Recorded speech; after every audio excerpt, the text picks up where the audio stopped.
메이플 이독총이 유튜브를 시작한 이유는 간단합니다. 메이플 스토리가 10년 넘게 서비스하면서 컨텐츠의 양도 많아지고 덩달아 유튜브 정보도 많아졌지만 그만큼 잘못된 정보도 많아지면서 유저들이 최대한 이득을 볼 수 있는 방향을 고민하게 되는데 이때 떠오른 것이 바로 아이템 공략이었습니다. 이렇게 해서 탄생한 영상이 바로 연합유장과 15선 강화권 영상인데 공략 내용보다는 뭔가 힘 빠지고 귀찮은 듯한 목소리에 중간중간 치고 나오는 독특한 유머가 인기를 끌면서 당시 영상 하나로 구독자 1000명을 돌파했습니다. 첫 영상의 내용과 제목에서 알 수 있듯 활동명 메이플 이독총도 유저들이 손해를 보고 있길래 이득을 보라는 의미에서 만든 이름입니다. 하지만 오랜 시간 발생한 메이플 스토리 내 여러 문제점, 게임에 대한 부정적 시선 등 메이플을 하는 것 자체가 인생 손해라는 인식이 생기면서 이득총이라는 단어가 오히려 모순이라는 반응이 많다고 합니다. 목소리가 좋습니다. 전형적인 중저음 톤에 나긋나긋하게 말하는 스타일로 멋진 목소리와 반대되는 드립과 유머 등 영상 내내 예측할 수 없는 변화구가 많이 날아오는 편으로 메이플을 몰라도 영상을 끝까지 보게 만드는 신기한 마력이 있습니다. 때문에 목소리만 들어도 쾌락감을 느낀다는 댓글까지 등장하면서 이득총의 목소리가 매력적이라는 사실을 알 수 있죠. 과거 스카이림 매니아였습니다. 스카이림만 200~300시간 넘게 플레이할 정도로 빠져있었고 게임 내 존재하던 모든 컨텐츠를 다 끝냈지만 더 이상 할 게 없다고 깨달았을 때 큰 현타를 느꼈다고 합니다. 지금에서야 모드라는 추가 컨텐츠를 통해 수천 시간은 우스울 정도로 플레이가 가능하지만 당시 이득총이 열심히 하던 시절은 스카이림이 출시된 지 1년밖에 되지 않았기 때문에 컨텐츠에 제한이 걸려있던 상황이었습니다. 때문에 주기적으로 업데이트가 가능한 MMORPG로 눈을 돌리게 되고 그렇게 메이플 스토리와의 첫 만남이 이루어집니다.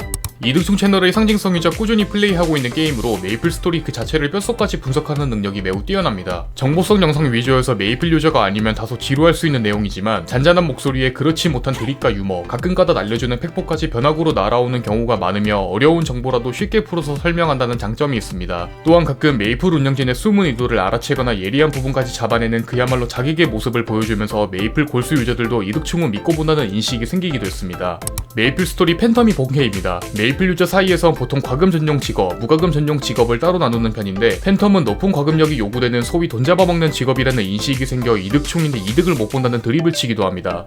대도서관과 합방을 했습니다. 대도서관이 메이플 스토리를 시작하면서 장비를 맞추기 위해 이득총에게 합방 요청을 한 것을 계기로 알게 된 인연입니다. 아무것도 모르는 유비의 경우 메이플 경매장을 보면 그야말로 미로에 던져진 기분인데 당시 대도서관은 경매장을 보자마자 혼란스러움을 느꼈고 이때 이득총에게 도움을 요청합니다. 깔끔한 설명에 어려운 개념을 하나둘씩 풀어주는 이득총의 설명에 대도서관은 간판했고 이에 보는 시청자들도 인정할 만큼 원활한 합방이 진행됐으며 이후 대도서관은 고마움의 표시로 이득총에게 초밥을 대접하기도 했습니다. 이때 대도서관 피셜 이득총의 실물을 보니 매우 잘생겼다고 합니다. 편집이 깔끔합니다. 여기서 깔끔의 의미는 특별한 편집 효과나 화려한 효과를 전혀 사용하지 않은 것을 의미하며 영상 대부분도 검은 화면 이외 설명용 텍스트와 메이플 스토리 이미지 소스만 있습니다. 일반적으로 유튜버들은 자신의 영상을 돋보이게 만들기 위해 화려한 효과를 집어넣기 마련인데 이득총은 그런 거 전혀 없이 심플함과 본인이 말발로만 승부하는 편이며 여러분도 아시겠지만 이게 훨씬 더 어렵습니다.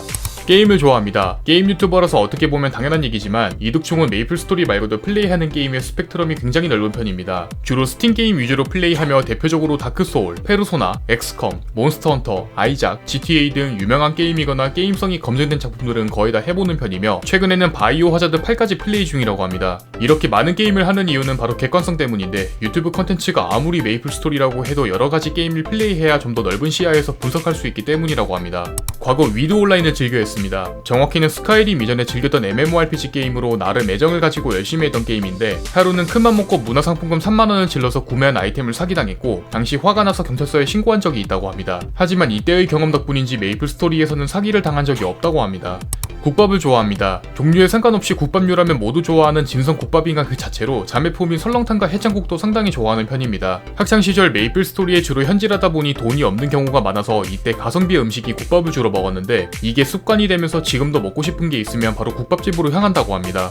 전자기기를 좋아합니다. 평소 취미로도 각종 IT 기기를 구매해서 써보는 식인데 태블릿, VR기기, 기기식 키보드, 오디오 장비 등 여러 장비들을 써보고 혼자 공부하는 것을 좋아하며 써본 후 마음에 들지 않으면 당근마켓에 팔고 그 돈으로 다른 걸 산다고 합니다. 이처럼 이득총은 오래전부터 IT 기기에 대한 관심이 많은 편이었으며 만약 메이플이 망한다면 뭐 했을 거냐는 시청자의 질문에 자연스럽게 딴 걸 하겠지만 전자기기 리뷰 쪽으로 고민했을 거라는 답변을 주기도 했습니다.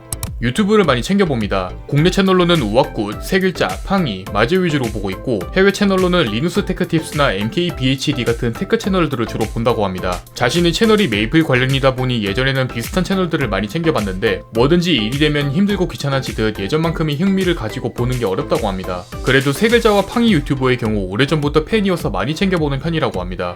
이득총의 MBTI는 ISTP입니다. 2020년 8월 방송 중 잠깐이나마 MBTI를 진행했는데 약 25분간 번의 테스트 끝에 ISTP를 받게 되죠. 이를 요약하자면 공예가, 즉 만능 제조꾼 유형으로 과묵하며 절제된 호기심으로 인생을 관찰하며 다소 차가운 이미지가 느껴지는 타입이라고 합니다. 아직 이득충의 얼굴을 포함한 여러 정보가 공개되진 않았지만 지금까지 보여준 이득충의 모습은 묘하게 끌리는 매력을 가지고 있어 상당히 잘 맞는다고 볼 수 있죠. 지금까지 손해를 보는 메이플 유튜버 메이플 이득충에 대해서 알아보았습니다. 여러분이 궁금한 인물이 있다면 댓글로 알려주시기 바랍니다. 공시생 제이군 채널을 구독하시면 더 많은 인물 정보에 대해서 확인하실 수 있습니다. 오늘도 이 영상에 시간 내주신 여러분들에게 감사드립니다.